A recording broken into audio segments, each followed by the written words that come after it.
So, hi Yes, and yes. good morning. Are we all set Hi. for a fantastic panel discussion? I want to first of all thank you for being here. What a rocking first hour we've had. And so now I want to, share with our viewers that our next session, which has just started, is a panel discussion on resilience to recovery, mental well-being, a critical coping mechanism in the evolutionary process. And who better to moderate this is my dear friend, Dr. Suchitra Kaul Mishra. Suchitra is the founder of the Healing Garden, a wellness center in Jakur, and I have been there, so I can vouch for that. She's also the chairperson of the Karnataka All Ladies League and state president of Women's the Wiki Wellness and Wellbeing. And of course, she wears very many hats. So welcome, Dr. Suchitra. And I'd like to also welcome our esteemed panelists today. We have Vasundhara Nair, the Senior Research Fellow and Mental Health Clinician at NIMHANS. Welcome. Dr. Napinia Seran, Clinical Psychologist at Smiles in Miles. Welcome again. And we also have a couple more panelists who haven't joined us as yet, but I would like to welcome them as well if they join us in a bit. So we have Sarifa Alonto Yonis, who's the president and founder at the International Academy of Marawi from Australia, a dear friend as well, and Dr. Padmakshi Lokesh, who is a marriage and family therapist at the Indian Air Force. So, Dr. Suchitra, over to you for this very, very exciting and insightful discussion on resilience to recovery. Thank you, Farah. Thank you for that warm and generous and detailed introduction. Good morning, friends.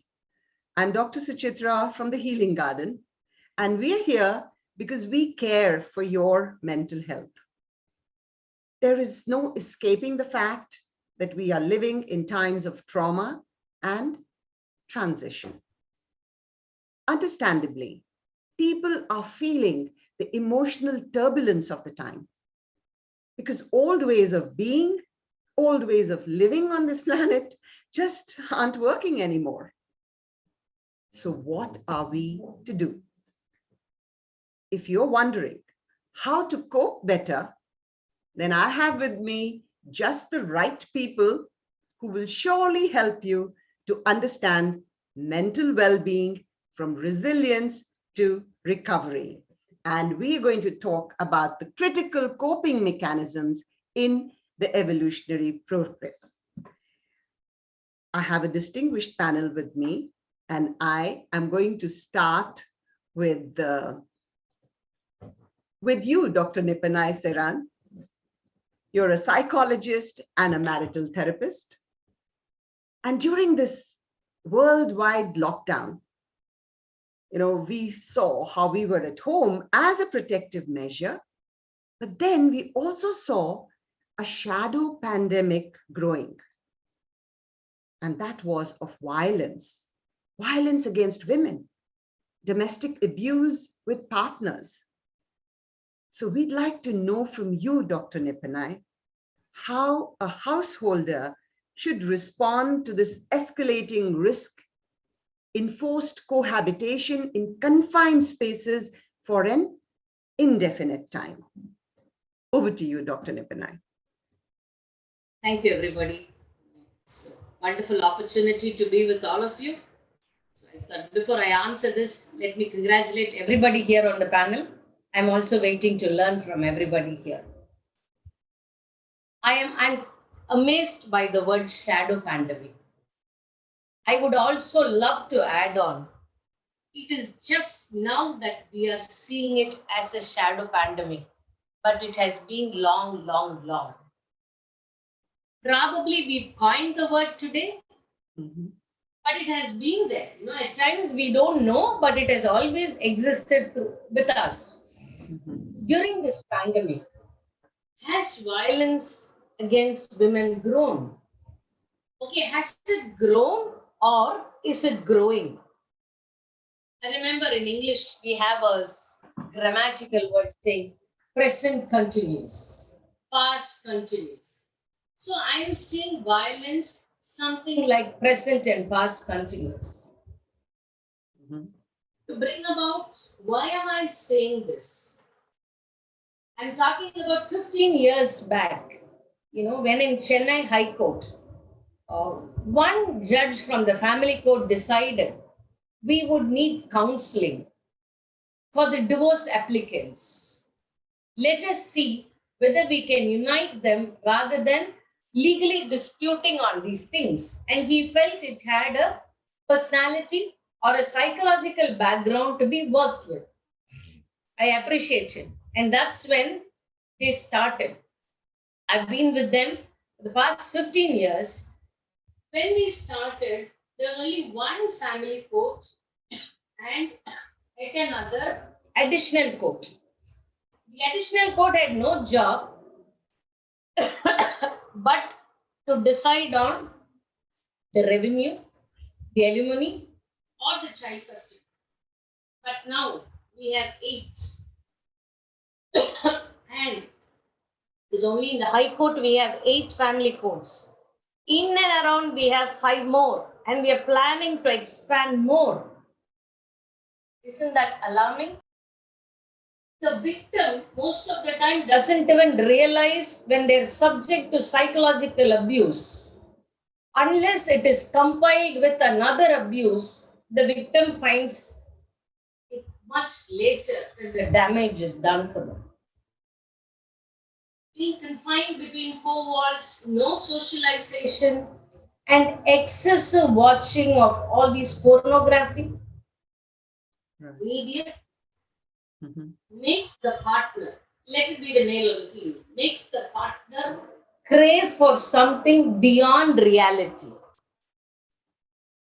Beyond reality, and when the other person, particularly the lady, does not respond to it, it becomes a form of physical violence. And we are seeing this swelling day by day. People during the pandemic have definitely approached the court, even if it is online. Right. Imagine the lady has to work at home 24/7. I'm not saying she did not do this before, she did. But we had a space out. We could go out, talk to people, breathe, ventilate, get validation from somebody. Oh, yeah, you're going through this. I understand, poor thing. Don't worry, things will change. Something or the other, we got a validation. Of course, we are getting it now because we're not always glued to home. But there are people who are still working only from home.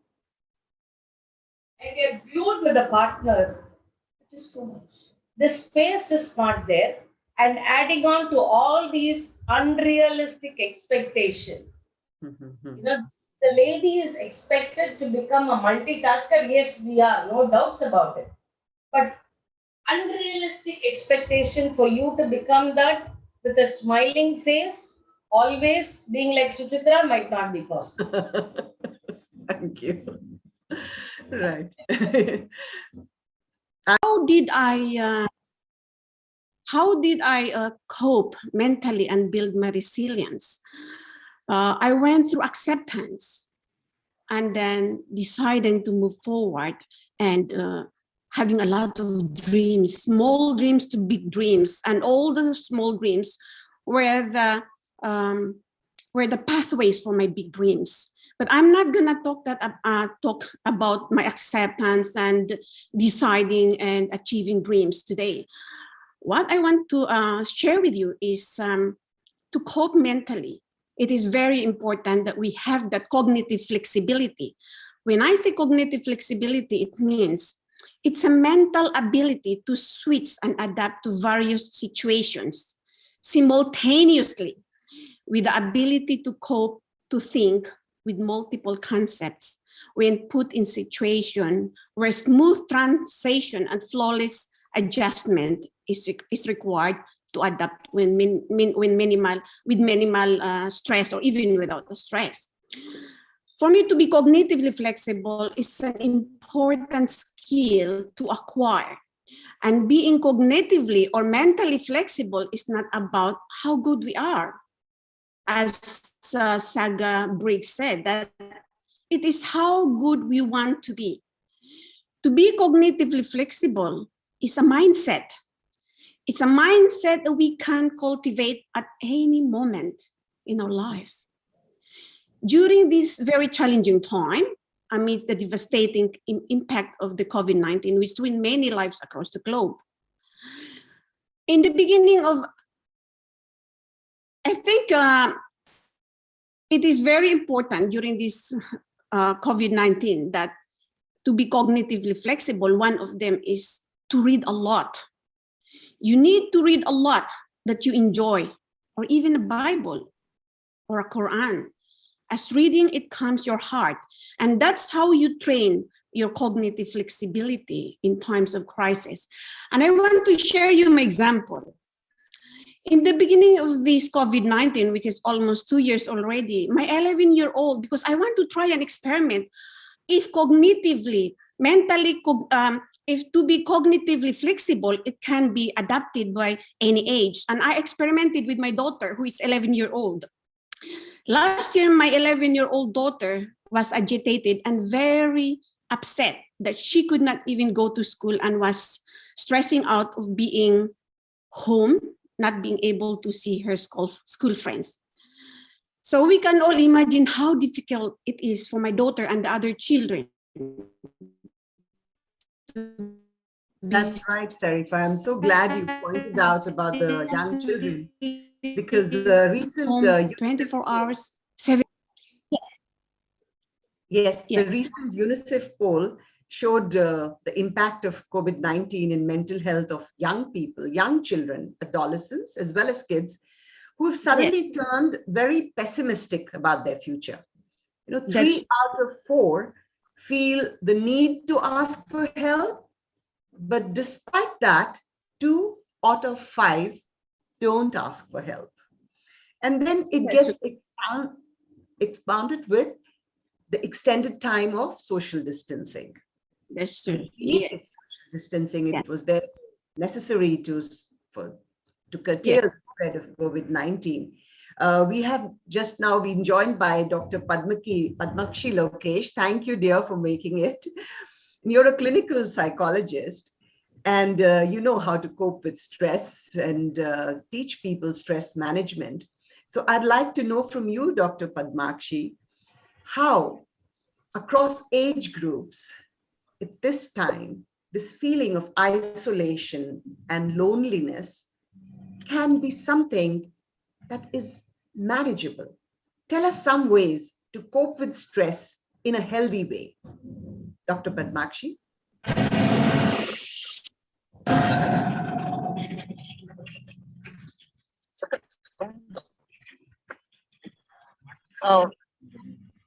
Good morning, beautiful ladies across the globe. Can you hear me? Yes. Hi, all of you. Yes, we can, dear. It's Dr. Ma'am. Hi, Dr. Safia from Australia. Hi, Suchitra. That's wonderful smile from you. Somebody else would have got pissed off with me because I joined a little late because of technical issues. No, I know you're on a very important campaign on the road. Appreciate that is recovery. Because recovery in action.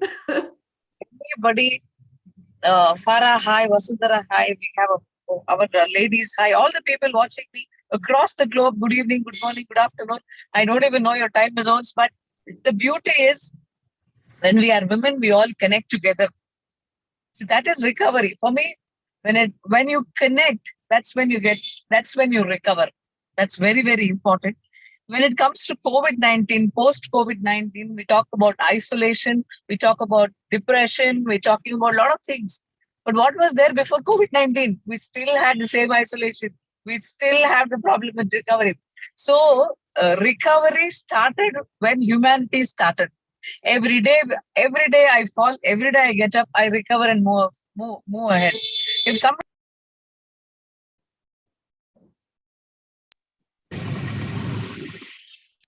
don't feel bad, you're not able to recover. And I'm sorry for any pauses that should be happening. I'm contesting for elections and I'm getting hundreds of phone calls here. So I'm sorry for that. Despite of odds, what we do to keep life going, That's what recovery is all about. That's what I would like to tell all of us. Recovery started when damage started. Damage started the day life started. So, and if somebody says I'm not able to recover, tell them don't worry. It'll always take time to recover. There's so many people who tell me it's almost 15 days. I'm unable to come out of the thought process and things like that. Don't compare. When you want to recover, when you have stress, the first thing you need to do is stop comparing yourself to the others, saying, oh my God, they could recover from this for so early. I cannot do something. Everyone is different. Every thought process is different. Every life is different. See, we all have 5 fingers. It's our own fingers, but still the functionality of each finger is different. So the way we deal with this is different. The first one, dealing with recovery and stress and things like that. The first thing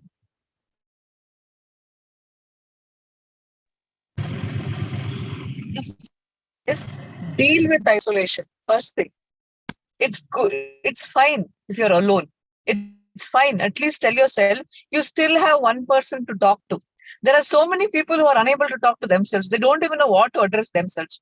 So when it comes to loneliness, post-COVID, there is 0.8% increase in suicide rates across the globe. Let me repeat the number, 0.8%. So what was the suicide numbers which happened? Previous to previous year, it was 8 lakh people across the globe. These numbers are not small. My dear people who are watching this, I would just like to tell you one thing. Please stop teaching the world how to be successful. Please teach the world whatever happens, and when you see failure, how to survive. That's what is very, very important. That is what is recovery. We have never failed in life. We are never hurt in life. Life goes on. You lose 100 rupees, someday you'll get $1,000. But stop crying, I lost my $100. In that whole beauty, you would have not at all enjoyed the current life. Recovery is not a destination we all reach. It's the whole journey. In this whole journey of recovery, I have marks on my face. I will be hair loss. I would have lost weight. I would have gained weight. I've lost friends. I've gained friends, and whatever. These are all experiences, because the next time you have a problem in your life, you are going to bounce back very, very well. So this time you're unable to do it, stop complaining. As I already told you, life is a process. Stop complaining. Enjoy. Thank you, Dr. Padmashi, and wish you all. This is what is recovery is. Every time you are literally disconnection. on the road to recovery and making recovery I'm just possible for so many. Thank you so much. Myself, what happened? Your time and your thoughts. I want to come back to you, Dr. Nipanai. I would like to tell one more important point. Recovery. Go ahead. Okay. Recovery is not just physical recovery. Recovery is mental recovery. Resilience is what very, very important. If you tell your mind, I'm fine, I'm good, your legs are automatically going to start walking. If you're going to tell your mind, listen, I don't think I can walk. Even if you have fantastic legs, hands, head, body, everything, you will never walk. The recovery process is telling yourself, guiding yourself that, yes, I am capable of something. Recovery is all about capabilities. The problem is we are not understanding our capabilities. We are just thinking, I don't have anything. The negative biofeedback which happens to the brain is what which has led to the non-development of non-happening and non-recovery phases. If your fingers are hurt, if your stomach is hurt, we all rush to the doctor. But the same thing when there are tears in your eyes and you're unable to concentrate, you have some other problem. If I, as a doctor, I advise people, please meet a doctor. The first thing they say is, you think I'm mad. Please stop change. The whole process of recovery is changing the outlook of the same issue. Stop telling the world and asking the question, am I mad to go to a doctor? Tell yourself to stop myself from further craziness entering my life. Let me meet crazy people like us and let's try to repair the world. Recovery is all in your left and your right hands. Just don't catch it tightly and become more problematic. Continue with your lives. I'm constantly talking morning, evening, night for past 15 days. But what happens when it comes to Women Economic Forum? I told myself, whatever it is, however bad the internet is, if I'm not going to live my words, there's no point in it. I will come back and talk because that's beautiful ladies sitting out here and talking about recovery. The first thing is try. When you're constantly trying, nothing can stop you. Recovery and resilience are those words which are very easy to achieve. Thank you so much for your patient listening. Thank you. Thank you so much, Dr. Padmakshi. You've really inspired us. And I know that you have yourself recovered from COVID. So post-COVID recovery is evident in you, and we all know that it is possible. Coming back to you, Dr. Nipanai, she mentioned about resilience. And I wanted to ask you about women as they grow older. Because when we are younger, we do have a capacity to bounce back from difficult times. But as we go older, sometimes some do not. So we'd like to know some noteworthy pointers from you to develop this quality of resilience. Dr. Nipanai, over to you. Thank you. But again, I'm thinking aloud against your question. Is it the age which stops me from being resilient? Or is it my personality and my mindset which is stopping me from being resilient? Now, what is resilience? It is to look at a failure not as a failure, but as an opportunity to accept it and move past it. Yeah, I have a problem. Yes, I have it. Let's not say, oh, this is not a problem. No, it is accepting the problem, seeing what is the opportunity to work on that problem and move past in life. Women have always been stronger.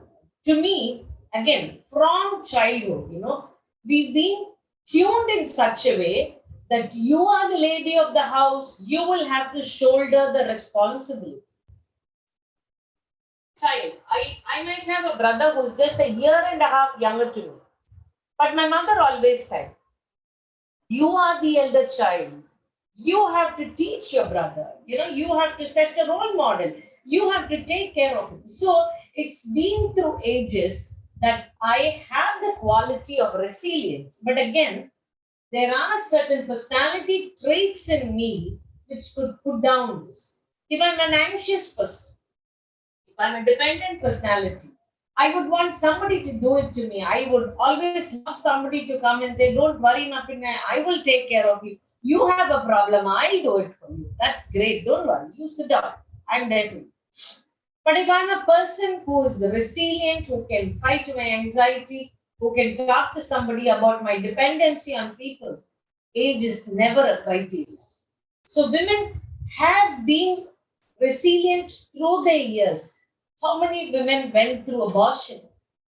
Did they give up the idea that they will not have a child, they will never mother a child?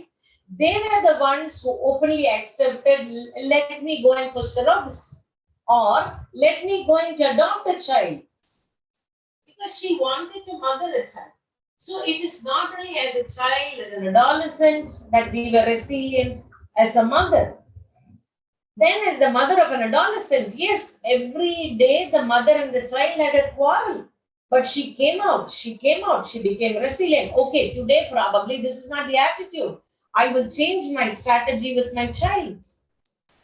When she became the mother-in-law, she had a son-in-law or a daughter-in-law, she understood how. So women across the age are resilient.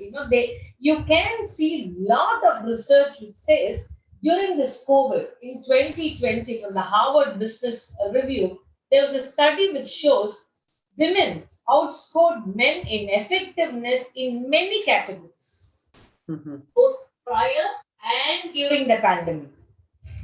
In fact, they shouldered more responsibilities during the pandemic, but in spite of it, it says. Now, what are the pointers of women who are resilient? I'm just going to give you 7 C's of resilience. Women are very competent. They know how to handle the situation effectively, how to develop their skills, like we have developed to talk over Zoom. Right. Which is definitely something I never big learning curve. Exactly. I would have never dreamt doing counseling. that is more comfortable. So we as women are comfortable in becoming competent to develop skills to help them to trust my judgment. And women have the behavior of gut instinct. We believe in that. We have developed any woman who has, developed resilience or who's got resilience is confident because of her competence. Mhm. This connection, like Dr. Padmakshi said, we have a good buffer system. We have a friendship support system. We have a family. We have the characteristic value of right and wrong, whether my responsibility is to do this or do that, to take the right choice based on our competence. We have always find something to contribute to. There's a purpose in life. I'm just suggesting if anybody hasn't read the book Ikigai, please. That's Bible. You find the purpose of your life, and women always found the purpose of their life. They have the capacity to handle adversities. They cope up. We get married. We are still living in a patriarchal society. You need to go there. You're able to adapt. You're able to cope up to the entire different lifestyle. Girls have got married to men from a different lifestyle. They're able to cope up with it. They are controlled. They have control. They are not looking at them as victims anymore. They are solution focused, not problem focused. If we develop these C's, any woman will definitely develop self awareness as a byproduct where she knows how am I responding to my stress? Am I taking it? Am I managing it properly? Am I able to avoid my stress? Am I able to alter my stress? Or am I able to adapt to my stress or accept the stress? Mhm. They know the 4 A's. They can maneuver between that. They have a self-regulation to stay focused on what they do. I will be cooking. I can still talk to my clients, giving them some suggestion. Do this, do that. Because every time there's somebody calling, ma'am, just 2 minutes of your time. You can't say no. As a therapist, you are supposed to lend your ear to them. We definitely learn how to handle stressful situations by reframing the bigger picture. Right. We look at things from a bigger angle. We are Right. able to strengthen our connections with people. Most important, women have a positive outlook on life. Every day is a learning experience. Every day with positivity, we grow more. And women with resilience can spread this more. The ripple effect is more. And you attract people who are more resilient, which again influences your resilience. That's right. So, to me, women through their age are resilient. Yes. At old age, also they're resilient. They would have lost their partner. The children have left them. The man might not be comfortable going and staying in US or UK or Australia without the wife, whereas she will accommodate herself anywhere. Right. So I feel women are resilient through the age. Yes, Doctor, thank you. Those were very wonderful examples as well as tips.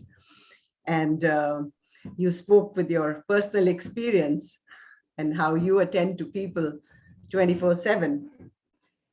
And we have Sarifa. And Sarifa, if I can ask you about your International Academy of Marawi and also link it to what Dr. Nip and I was talking about resilience and recovery. And I want to know that people like those who got COVID or are afflicted with something else, they may recover physically, but not mentally and emotionally. And those issues can range from sleeplessness to anxiety to panic attacks. Sarifa, how have you helped them? Please tell us. Over to Yes, you, Sarifa.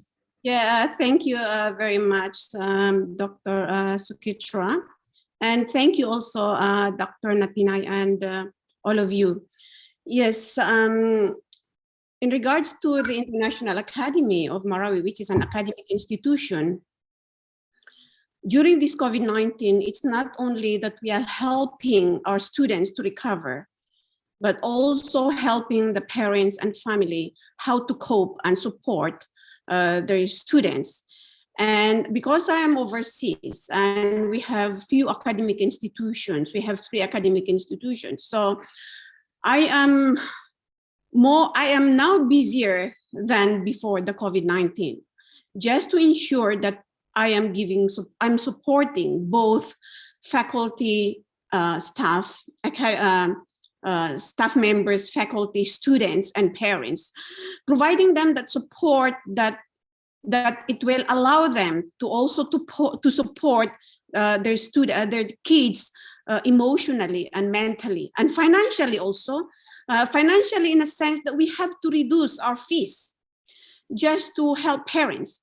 We have also to support our staff members who are dealing with the parents on a day-to-day basis and the students, because some of the students, they lose that momentum and the interest to study.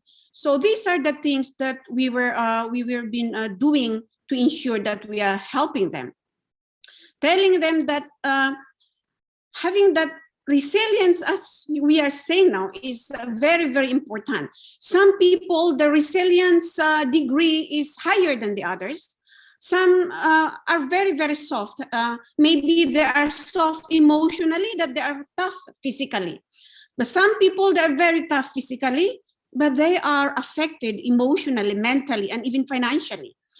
But what I could see is when people have that mental toughness, it helps them to recover very quickly. And also it builds up that resilience very quickly.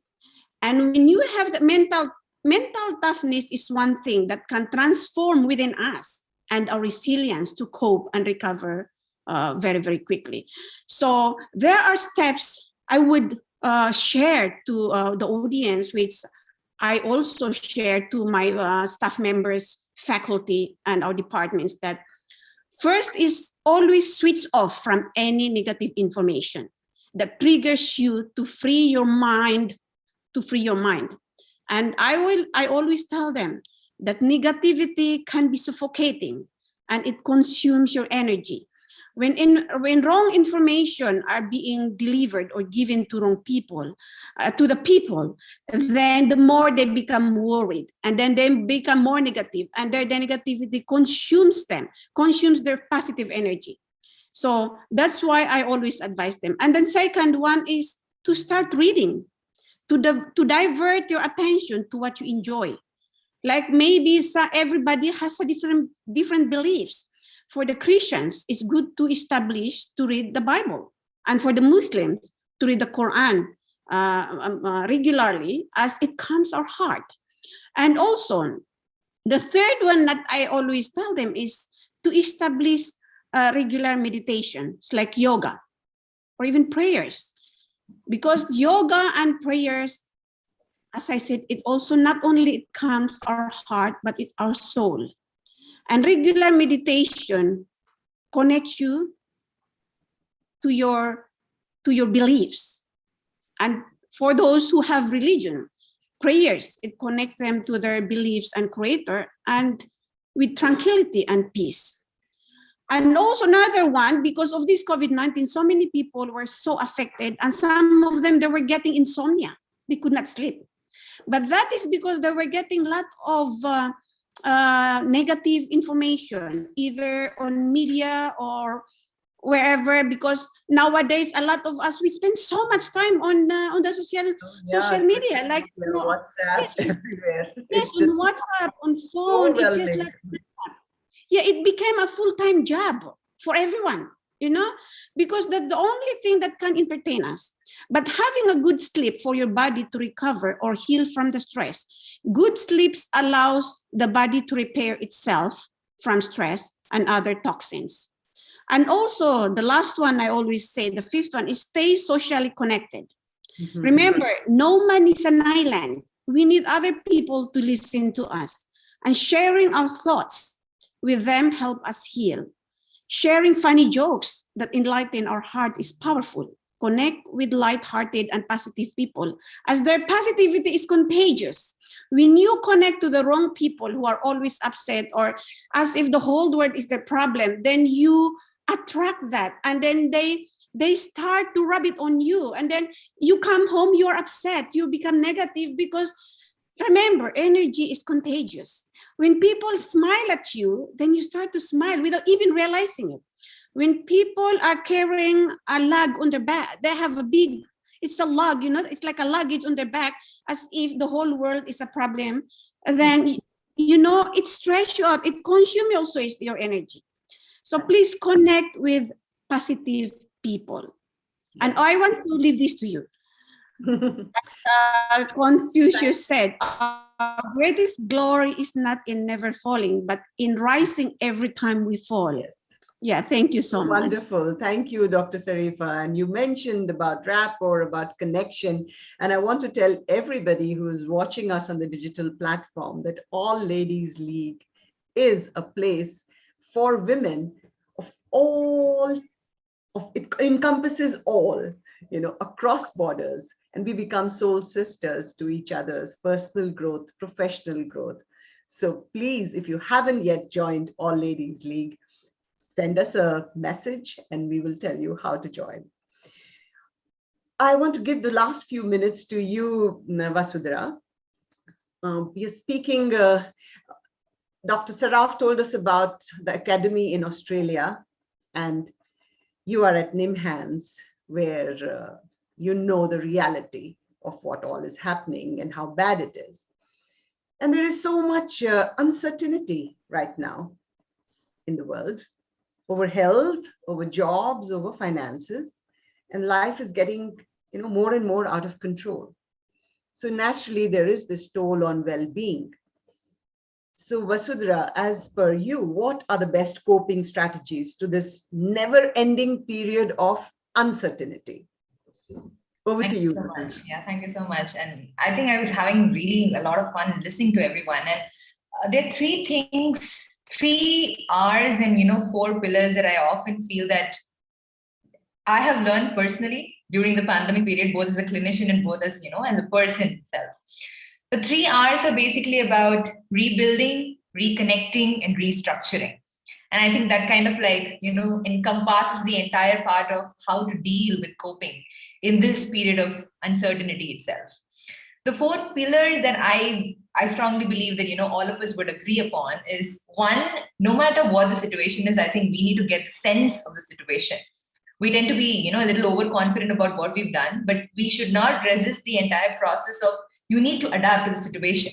To sense the situation and then based on that, adapt it. That's the first step that you need. Second thing is about the emotional connect. I think Dr. Sarifa rightly put it that, no man is an island, no human is an island. That's what I usually say. So you need that empathy, you need that social connectedness, irrespective of the fact that you're not able to meet the person always. You need to have that social connected no matter what.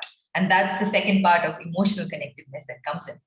Third is, remember that you're never alone. You're always one among us. We're all in this together. So, you need to be kind to both yourself and to others around you. And yes, definitely, gratitude is the key to work forward to things. And the fourth, which is last but not least, it's about being strategic. It's extremely important, both as individuals and be leaders or wherever we are, whichever situation we are in.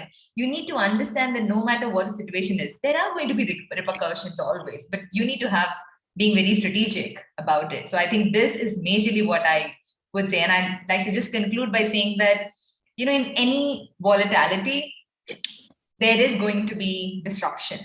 But when we look at disruption, I don't think we should look at it as a problem, but disruption is necessary for change. I think our history books have always taught us that, right? And a change is always an opportunity to learn. So let's not really, let's not allow that uncertainty to grapple us and, stick to our narrow thinking, but let's be more strategic, more transformational in terms of achieving goals, both on a personal and professional front. Thank you so much. With this, I think I have made the point that I want to. Thank you.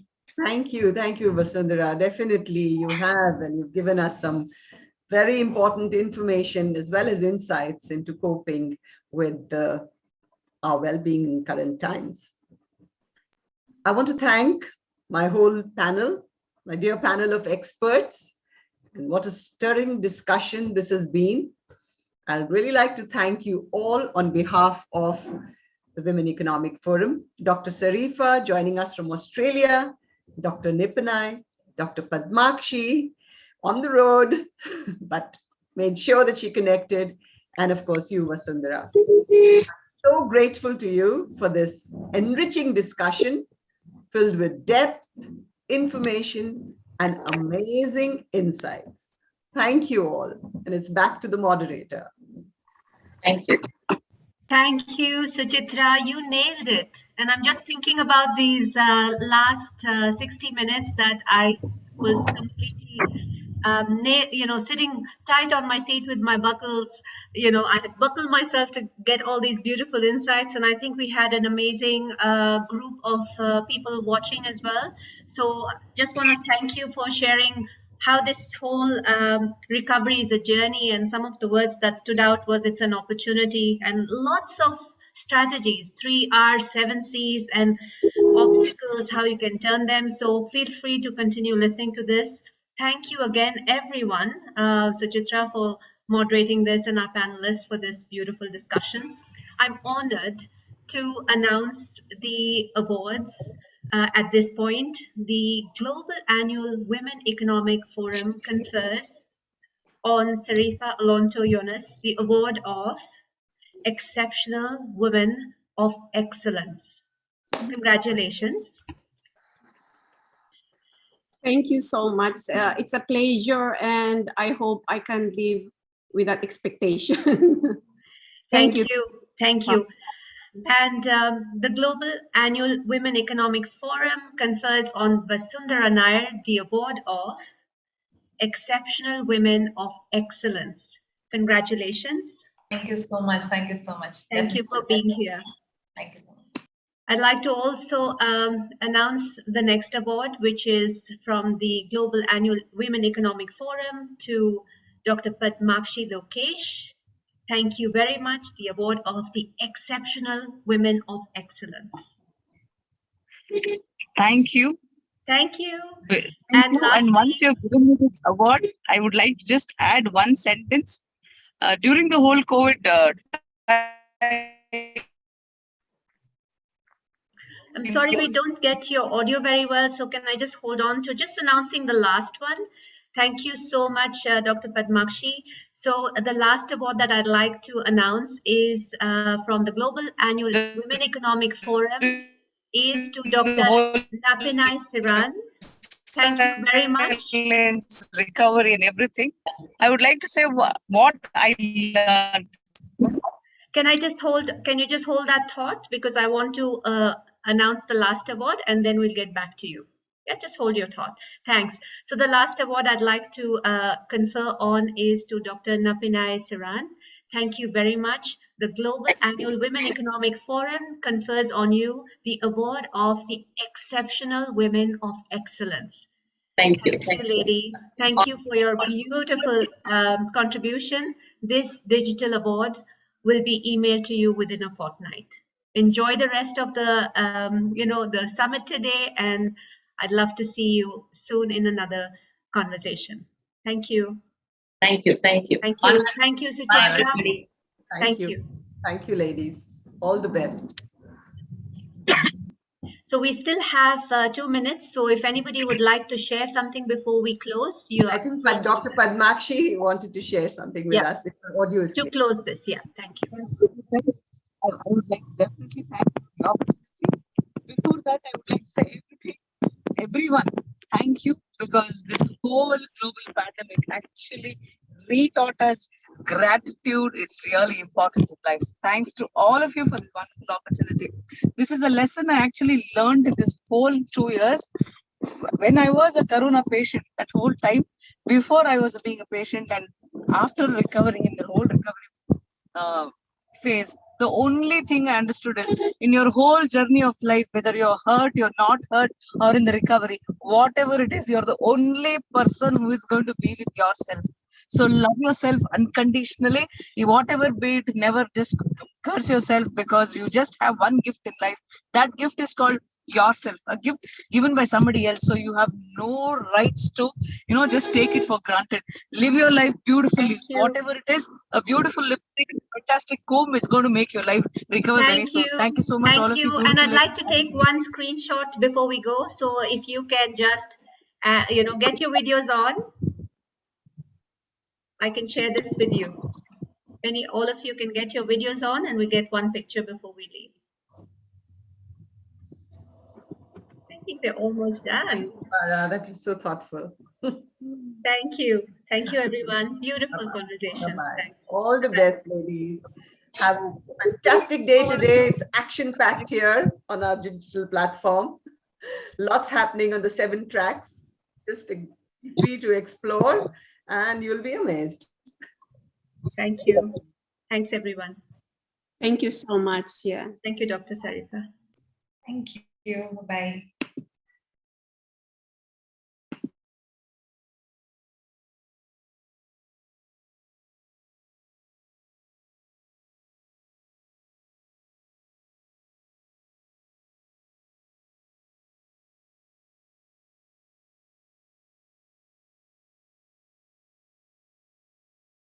I'm at a slight advantage because I'm at